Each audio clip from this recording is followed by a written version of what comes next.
All right. Thanks so much for joining us, Philippe. That was a great conversation and tough one to follow up on. We have a lot of people here in the audience who are heavily invested in crypto. We also have a lot of people who are more crypto curious. Coatue has a long history of investing in crypto. So Philippe, I was wondering if you could tell us a little bit about Coatue's background in crypto, what initially caught your attention about it, and how have your views evolved over time? Yeah, thanks for being here and for inviting me today. Just from background, we're about a 55 or 60 billion asset manager. We mostly invest in technology, publics and private. Every night I wake up at about 3 in the morning and I go, what an idiot, why didn't I invest more in Bitcoin? So that is my basic view. And I sort of think of the world of investing. Sometimes you invest on a fundamental basis. Sometimes you invest based on the momentum. So that's one axis. And the other axis is this an obvious idea or is this a complicated idea? And my lessons after doing this for 25 years, if it's a complicated idea, it never works. So scratch those out. And if it's a simple fundamental idea, that tends to be like a stock. But something like Bitcoin, it's actually a really simple idea. The previous speaker who said, oh yeah, it's going to be the currency of the world. It's just, that's as simple as it gets. But there's this aspect that it's valuable as long as other people think it's valuable, it gets more valuable over time, and that's what we missed. And now I go back and I say, this is crazy. Why would not everyone have like 1 or 2 or 3% or 4% of your assets in something like Bitcoin? That sort of feels like it makes sense. It protects you against inflation, against the printing press. And then the last thing that we as institutions have to worry about is a little bit also, okay, Bitcoin might give you a great return, but what's the beta? And there's always a risk reward in life. Everything that has a reward and no risk is bullshit. There's a hidden risk somewhere to the reward. In the past, Bitcoin appreciated much more than the NASDAQ, but had about a beta of 3 to the NASDAQ. If you remember in 2022, Bitcoin went from like 75 to 15 when the NASDAQ was down 30 or 35%. You're like, whoa. What I find really interesting is that in the tariff scare, the NASDAQ and Bitcoin almost went down more or less the same amount. So it's intriguing to me that maybe for me the cost of getting into Bitcoin is shrinking, because if the beta shrinks, that would be very interesting. Do you think that's a sign of maturity or evolution in the space relative to, say, 5 years ago when you first were thinking about crypto? I think it has to be. It must be that there's more people like, all the ETFs and BlackRocks that sort of stick.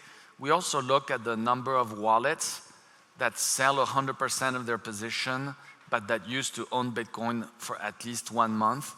That churn has been coming down a lot. So there's different ways of explaining it, which is going to make me wake up even more at 3 in the morning thinking, what am I thinking? Yeah, makes sense. You talked a little bit about portfolio construction. As a tech-focused hedge fund, you obviously invest very broadly across the industry. How do you think about the role of crypto in the context of a broader portfolio? Is it a satellite position? Will it always be a satellite position, or are you seeing it become more central to your portfolio? I think it has to become more central, and it's still really small, right? I think the net worth of the world, and I'm going to give you these numbers, and of course I'm going to get them a little bit wrong, but I think the net worth of the world is around like 400 or 500 trillion, so call it 500 trillion. I think the equity market is like 120, 130 trillion dollars. I think gold, depending on if it's above or below the ground, and if you add both, I've seen estimates around 15 to 20 trillion. And that Bitcoin is 2, and let's say that the different coins are 3. I really put the altcoins and the stable coins separately.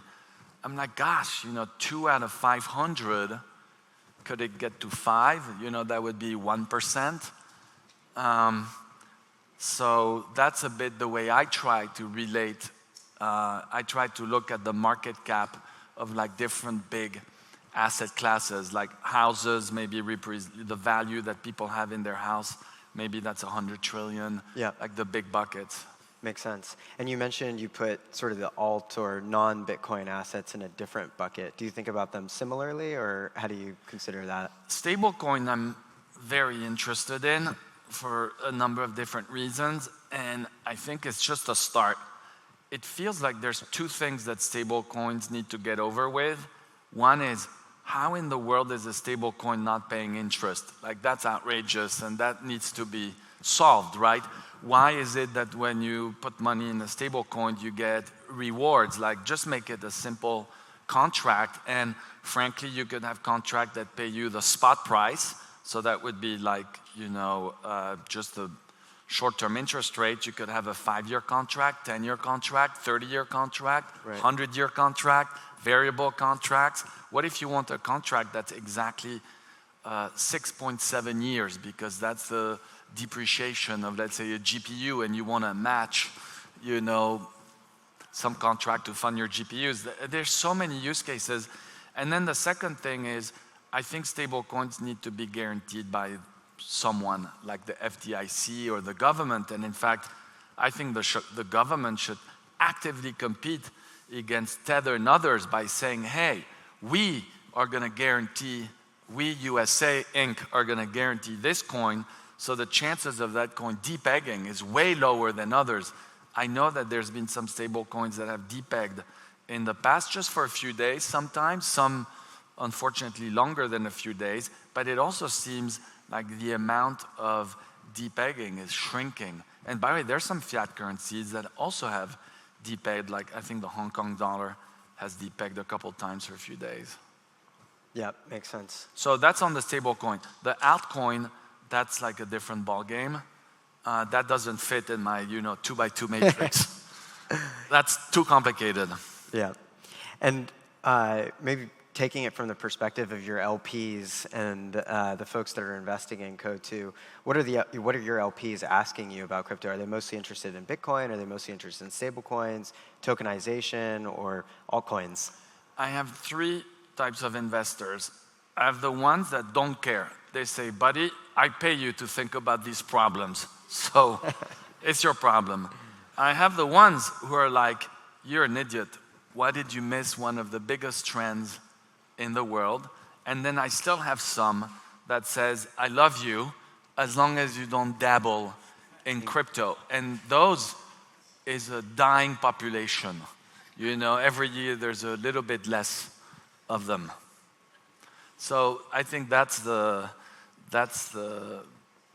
sort of spectrum that you get from institutional investors. Well, hopefully we see that distribution continue to change. Yes.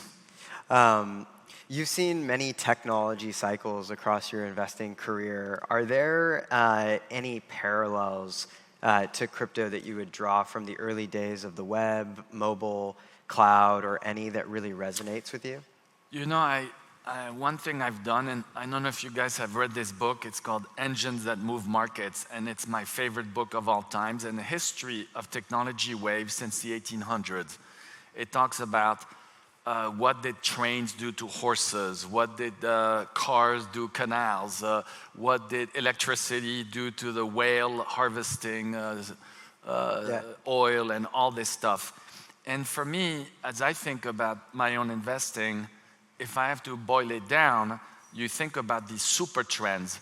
And since the 50s, there's only really been like 8. You've had mainframes, PCs, you connect the PCs together, that's networking, you get the internet, you get mobile internet, you get SaaS, and you get AI. And that's how I used to think about the world. And then I start thinking, how is it possible that Bitcoin is not, that 8th sort of big wave of the modern time? And it really is. And the equity market, I said around the world, or let's say 120. The sum of all the unicorns is 5 trillion, and the Bitcoin is 2. Mm-hmm. And I'm like, okay, look, private companies are worth 5, Bitcoin's worth 2, all risk assets, equity, like are worth 120, it does feel like there's space for these markets to grow. Absolutely. What are some of the lessons that you think you've learned from some of those past trends that are applicable to crypto? Obviously, we've seen the volatility that exists in crypto, and I think for those of us who work in the industry, you sort of develop the stomach for it. But are there other lessons or insights that you think apply for the evolution of the space? I mean, if I were to use a surfer analogy, I've only surfed once in my life, and I almost broke my nose, so this is not a great analogy, but these waves, at the beginning you see them from afar, and the problem is there's some waves that turn out to be big and some that are a little bit fake. So you could say that AR, VR maybe wasn't quite a huge wave. You could say that 3D printing wasn't quite a huge wave. There's all these things, Apple's big glasses maybe didn't work. And then there's some waves, they just grow and grow and grow as they come to you. And then you catch that wave, you close your eyes, and on average, it seems these waves, they last for 10 plus years before a new wave comes in. And usually the new waves build on the old ones. So AI is building on the cloud was building on the internet was building on networking was built on PCs were an aftermath of mainframes. And so for those of you that think Bitcoin is going to be important, my recommendation is never make it such a big portion of your portfolio that it becomes the driving factor of the portfolio, because you're going to make way more money by having a smaller position that you can keep for 10 years than a big one that worries you all the time. That's great. We often talk about crypto as a sort of equalizing force in the world. It's democratizing finance in a lot of ways. You recently announced the Coatue Innovation Fund, CTEC, which shares a similar goal in terms of democratizing access to technology investing, venture capital, hedge funds, things like that. Can you tell us a little bit more about the Coatue Innovation Fund, the thought process rationale behind standing up such an innovative vehicle? Yeah. So basically, thinking about Bitcoin and stable coins, right? It's basically a little bit, my view is why is it that retail investors or anybody around the world doesn't have the same access as institutional investors? And when retail wants to access institutions, you have to pay all this VIG, including my VIG, so this is not very good. I'm sort of shooting myself in the foot here. And I was like, hey, why don't I try to offer the institutional arrows that I've developed over time? I've got this quiver with these different arrows to retail. So for instance, we as an institutions, we invest in venture, we invest in growth, we invest in private equity, we invest in debt, I invest around the world. I have a lot of risk management. One thing that I personally dislike about the public markets is the concept of these indices that force people to blindly be 100% invested at all times based on an index that some bureaucrat in the basement of the S&P 500 has constructed for people. I feel like we can do more. And so I was like, God, what if I can, in my own tiny little way, democratize tech investing? And there's these funds that you can create, they're interval funds, and there's even funds for a lower threshold of people that basically allow people to invest and get access to, if you want, all these different arrows. And so we start this fund. It can invest in public stocks, it can invest in privates, it can also hold cash. And it's my view of recreating, and I know that French people are not very humble in general, so I've got to be careful about what I'm saying, but it's our way of recreating a very small version of a Berkshire Hathaway of technology where you could have public stocks, cash, because maybe one day great idea comes at you, but also invest in private companies. And I feel like that has the risk management, that does a bunch of different things. And then hopefully maybe one day we can even think about, okay, how do we tokenize the fund and then bring a brand new distribution channel. So listen, that's a long-term goal. I'm not sure we'll be able to do it, but even if it's 1/100th the size of Berkshire, that would be pretty good. I think it's a trend you will continue to see, and we'd love to partner with you on it. So yeah. Awesome. Well, thanks so much, Philippe. That was great. And next, I'd like to invite Faryar, our Chief Policy Officer, up. Thank you, guys.